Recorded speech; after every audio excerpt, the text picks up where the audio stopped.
I can't carry a microphone, so I'm glad I have a roving one. So, as per usual from Canada, I have to go and give a land acknowledgement. So I want to make sure I get this right. So I come to you from Brandon University, which is on Treaty 1 and Treaty 2 in Manitoba. We're gathered, as many cases, in Manitoba around lakes and rivers, as that's the main conduit for Indigenous communities in Manitoba and Canada. In Manitoba, there's two rivers. The north goes north-south, and the Assiniboine goes east-west, and they meet in Winnipeg. And you'll see a little map of that, and where the one dot is a Winnipeg, and so it's a gathering place. Brandon shares territory between three different Indigenous groups, the Dakota Oneite, the Anishinaabe, and the homeland of the Red River Métis Federation. And so with that, I'm going to begin. And so first off, I have two hats here. One is the Prior Learning Assistant Coordinator at Brandon University, but I am also the RDI PLER, RPL researcher. And so I come with two focuses on presenting the application of VPL in rural development. So I can get my next one. So bit of learning outcomes for the day. I'll just let you sort of drill on that for just a second, and you'll notice that they're color-coded, and so that's really important. So I go and cycle through the different colors. I highlight the different elements on them. And so first I'm going to be starting off on the issue of the community development cycle in terms of how that is used and utilized into development. And I was noting that some of the talks through the morning and yesterday again, that everything that you're doing, everything is a project on community development. And so when you're going to think about how that cycle applies to your own work and how it can be advantaged through some studies about VPLing your own business and not just doing it for somebody else. And so it's, speak up. Louder? Okay, thank you very much. And so one of my tendencies, when I have a small classroom, it's easy to go on people talk, and I can actually talk very quiet as opposed to shouting it out. So I will do. Thank you very much. The next one. So this is RDI, where you have sort of three different sort of aspects to it I wanted to illustrate. And so we've been in business since 1989, and we had different sort of research focuses again. So one is in agriculture. I'm focusing on capacity building for today, but that also sort of merges within community development. But we deal with digital technology and digital literacy, digital connectivity, and immigration are sort of some of our fortes that we've done for a long-standing period of time. All our projects are community-based action research, and so it really is that we involve ourselves in the business of communities, but they are active partners in it, and so the whole thing is about coordinated and cooperative learning as a means that we learn from them and they learn from us, and we all get along very well, hopefully, and that we gain capacity by learning from one another. So the participants in this case, they are active participants in the research design in terms of the project itself, the methodologies that we employ, the data collection and data analysis, and the report writing and the knowledge mobilization. They are an equal partner in the whole project, and so it really is that it's not an academic sort of colonial activity, sort of imposing ourselves on and extracting information, is that they are side by side around a round table. So it makes it a very, very interesting kind of project. So it's a bit of the rural landscape, and so you'll see Manitoba there on the big blue and then little green, and so the bottom dot in the blue is the capital of Winnipeg, where the red and the red and Assiniboine meet. Population size is there, and so this is really not only an important bit of business because, again, of my concentration from today's talk about rural communities, and the definition is a really important bit of business. And so Ireland, the Republic of Ireland, has many centres, some large, some small, so I'm focusing on the small ones that are going to be certainly less than 10,000 and more closer to 1,500, and try to how to make their capacity grow through this project. So there's the cycle. So this is, if you can memorize this, it'd be just great. So in this case, there's 5 cycles. There's different ways. There's 5 different parts of it. Some other versions of the cycle have 8 or 6 or 3 is the case may be. But you'll see on the left side there, the creating the mission, the establishment of the objectives, and the development of plans that really focuses on the project itself. It's then implemented, and then it's going to be evaluated in terms of the impact that the whole project had on the community itself. And so what's missing here is, again, not missing. So the idea that doing these projects is always to have a positive impact on community well-being. I'm not going to get into a discussion about what that means. There are different indices around the world on that. But one that was mentioned significantly this morning was the UN's Sustainable Development Goals. Okay? And that's just one, but not every one. And they have different agendas and different sort of focus. But it really is the goal to develop as opposed to devolve and undevelop, as the case may be. So the point about this one is that each stage of the cycle is moments of learning. Okay, and how to go and track that learning and how to advantage or to increase the learning that is happening in each stage along the way. So who's involved? The usual suspects in community development, okay, or any development project. There's going to be the community leaders, okay, and there's various representatives there. The regional and political leaders that are involved, and so they could be, the mayor could also be one of those, and so people have different hats, same individual. There's business leaders that are also part of the whole project. Likewise, there's all kinds of organizations within a community that have a stake in development projects, and so they come forward, and some of their leadership is going to be active in the project development and design, or members, as the case may be. And then there are people such as yourself that are leaders in your own communities that would step forward to be participants quite separately from the other ones. Okay? So these are the usual suspects. So what do they bring? And so the issue is for this project, again, is who comes to the table, what did they bring to the table, when and why and how. Okay? The usual sort of 5 interrogatives in terms of that. So how does VPL play into those 5 questions, the important bit of business?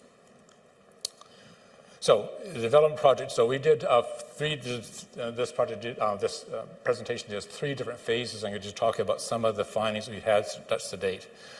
So the first one is the National Occupational Code. So Canada does not have a national qualification standards. I wish they did, but because we're a confederation of very strong provinces, we can't get along very well sometimes.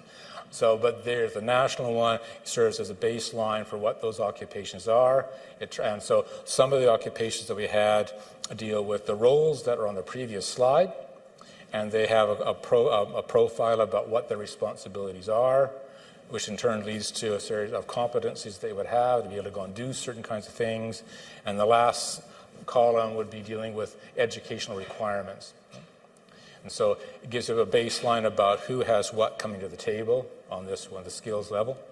So of the projects that we've dealt with in the previous sort of 30 years or so, sort of tracking off the different kinds, some things always comes to the top. And project management is one competency that always comes to the fore.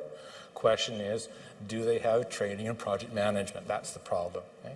Some do, some don't. Okay? Likewise, there's going to be project-specific expertise or training that was going to be important. So we're going to be doing one in digital connectivity, and that's going to be a case study at the bottom if we get time to get to it, is that project-specific ones in connectivity, you need to be a tech nerd of some form or other. That expertise either in the operations of the digital platforms or the construction of them, everything top to bottom from what is connectivity. There's more than just one aspect of that expertise. Financial management too, all projects cost money, but who has expertise to go and do that to the level that is required for the particular kind of project.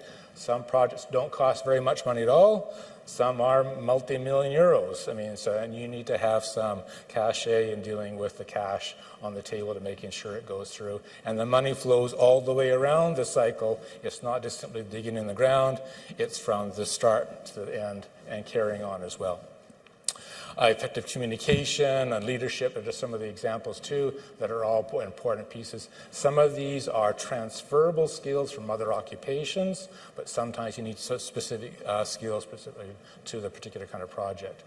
Grant applications, and certainly in Canada, is an important bit of business to make things go. And so sometimes people have expertise because they've done it in the past and they can bring that forward in the present. Sometimes they have to go and do some external consultings to go and fill that gap. Okay?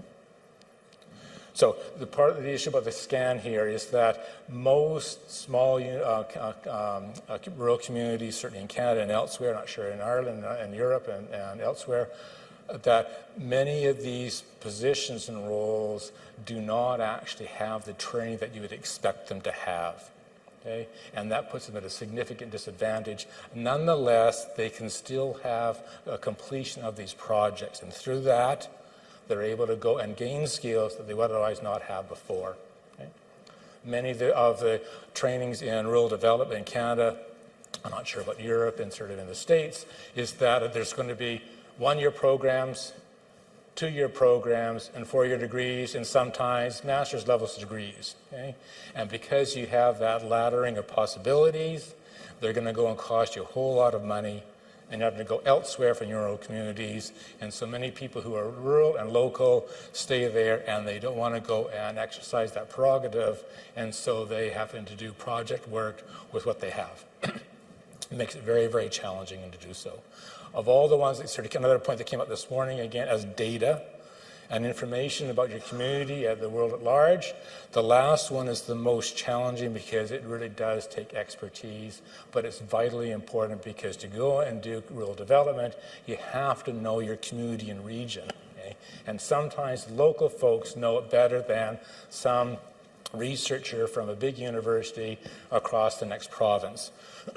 But they are not scientists or social scientists, they're not project managers, and so they are having to go and start at a lower level in terms of gaining information, using it as a time to find out, prioritizing what kind of project you want to do. Is it feasible financially? Is it going to have the greatest impact, yes or no? So it really is a challenge for all people. Excuse me. This one is a slide that deals with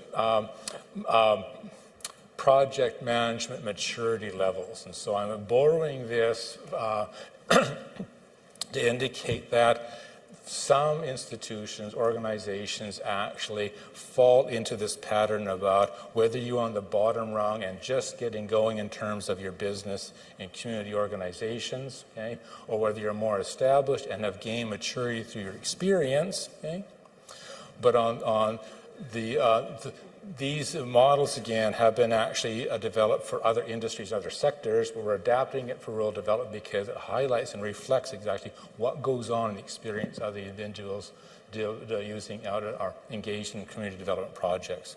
And so most organizations fall below that line, okay, despite your age.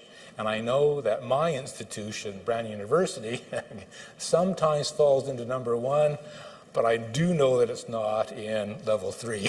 Okay? And so size doesn't really matter. Sometimes small organizations that have some time have competencies that are embedded in their own activities that enables them to do more than you would think they would be doing.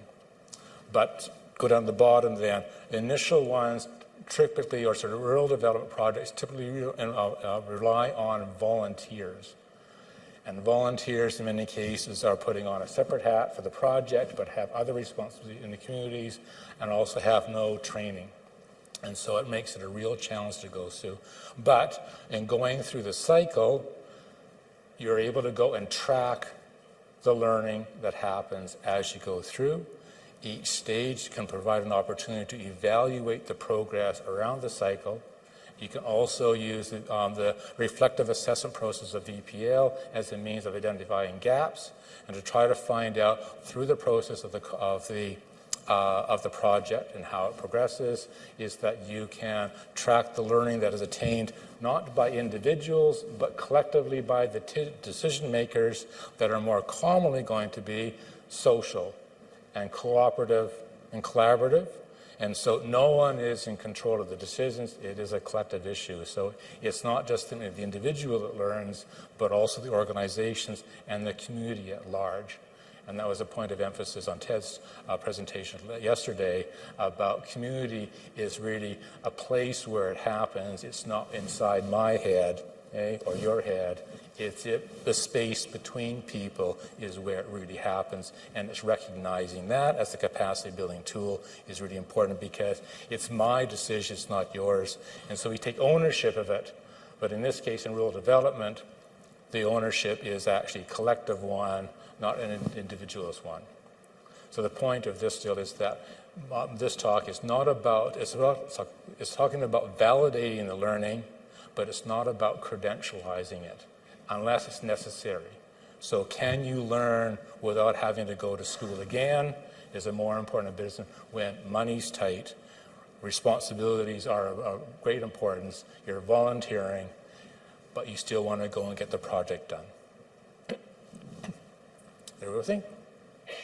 Not too much information? So next one. So this slide represents the community capitals, and so in all the talks that I went to, this has only been mentioned a couple of times, but it gives scope to the nature of the knowledge and the data that needs to be collected in order to be able to understand the scope of the project and how it fits in within the community. Again, at the center is all about community well-being. Why do something that disadvantages the community? It's always to make it better. And how to accomplish that. The various capitals, and so there are 7 around the circle, human capital and social capital always seems to rise their heads as the most important bit of business in validating learning. It's all about human capital, or social capital, depending on what the competency is. But knowledge-specific information can relate to other capitals, sometimes more significantly. It also depends on actually the community and where it's placed. So to illustrate that, financial capital, if you're going to be the financial manager for the project, again, you have to have some training and some capacity in finance. In the Indigenous communities, it's going to be front and center, because they are land-based individuals and communities. Cultural capital, traditions, is more important than anything else, and it really does depend. I know in Kilkenny, downtown, the culture is going to be everything. I mean, you would not be Irish if you couldn't play a tin whistle on a Friday night sometimes, or again, the historical buildings downtown, that is both built capital, but is also cultural. So the point of the capital is that it identifies that any particular dimension of a project always is going to impact or have a reference to all 7 capitals, not just simply one.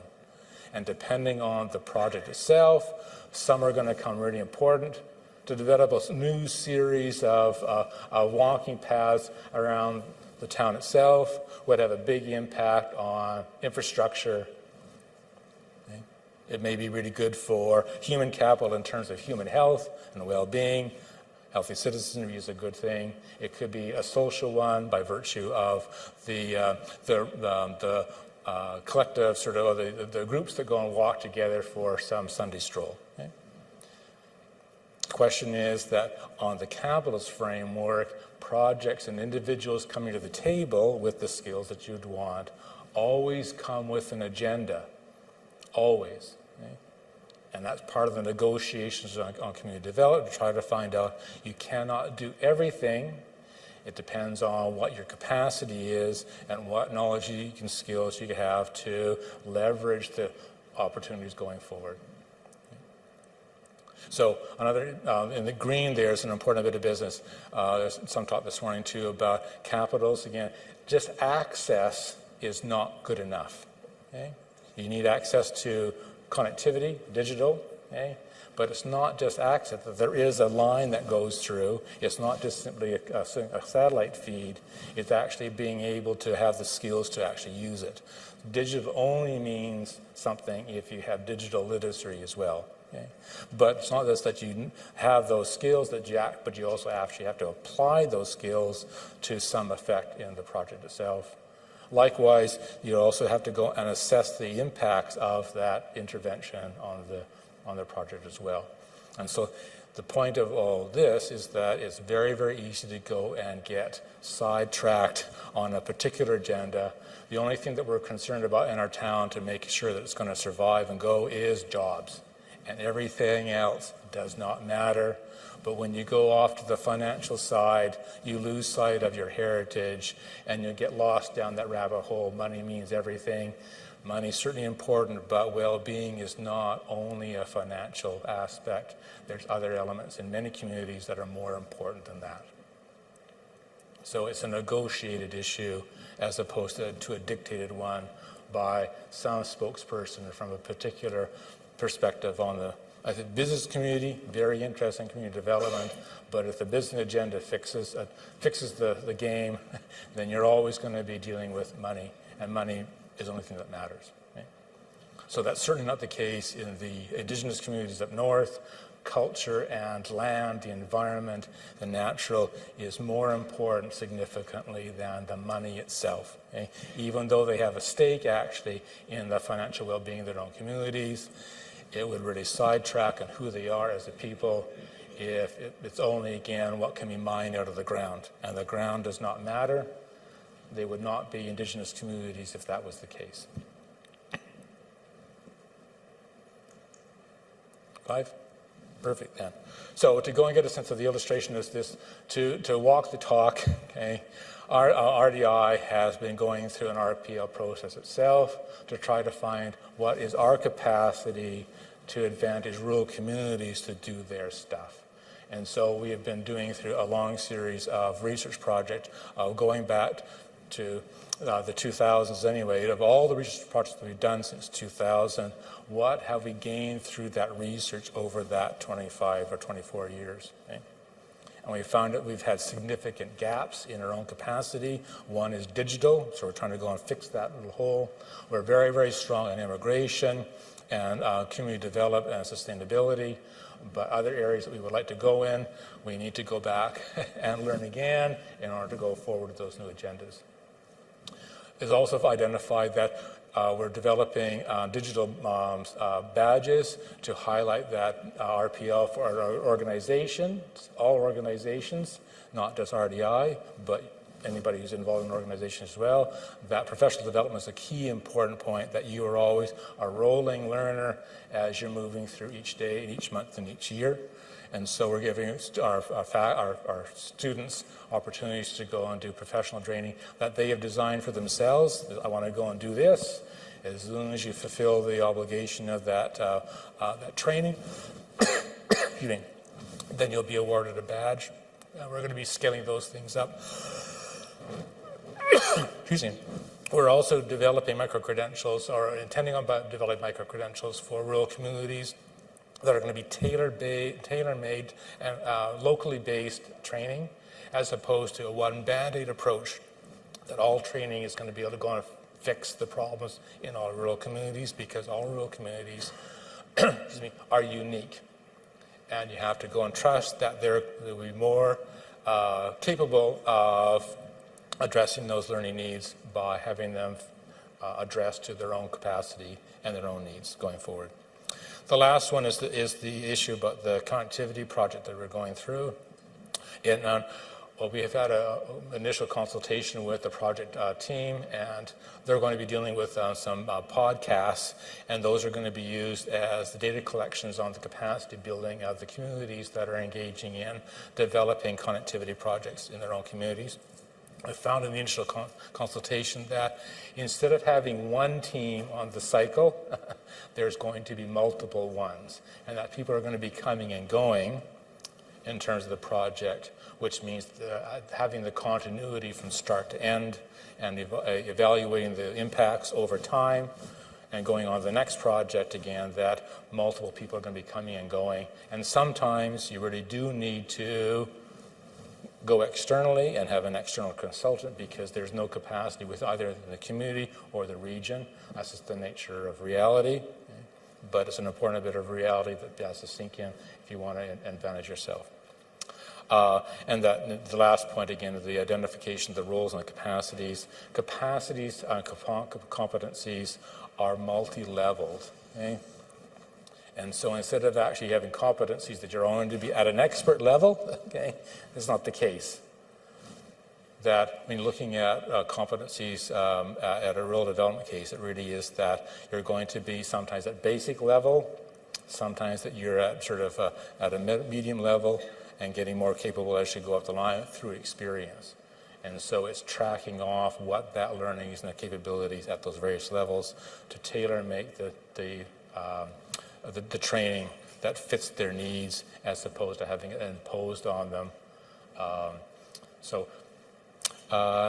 think that's one last thing here. So going back again to the learning outcomes you've known before. So I'm hoping that I've addressed some of those issues in terms of the asset mapping is identifying what people bring to the table by both individuals and organizations and the community at large. It's a labor-intensive operation, but it really gives a much richer picture about what is available within the community and the region as itself.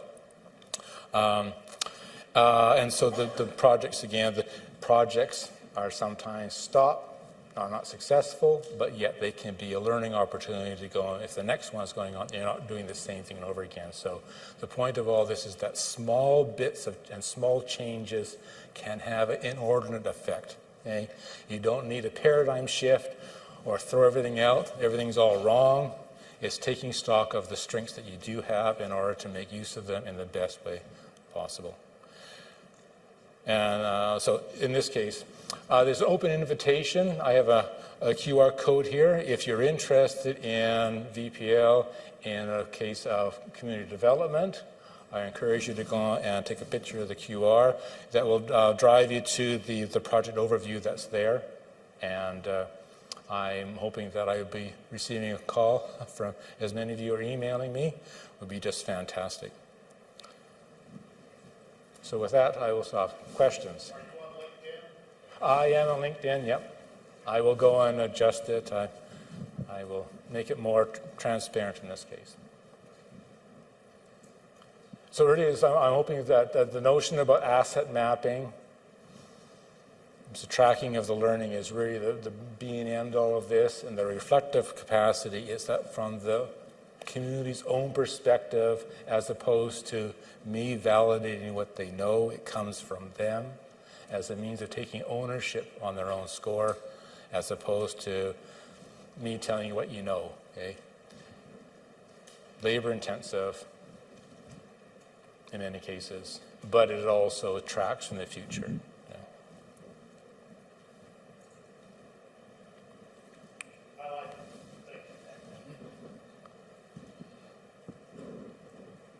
No pot shots?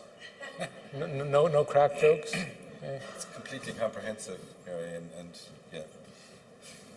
Was anybody any questions? We have time for one or two questions before we start the lightning talk session. Please. Sorry, this is a very novel idea to me. So just so I have it right, you're saying that a community project, in your case, I'm from Donegal, so that's pretty rural as well.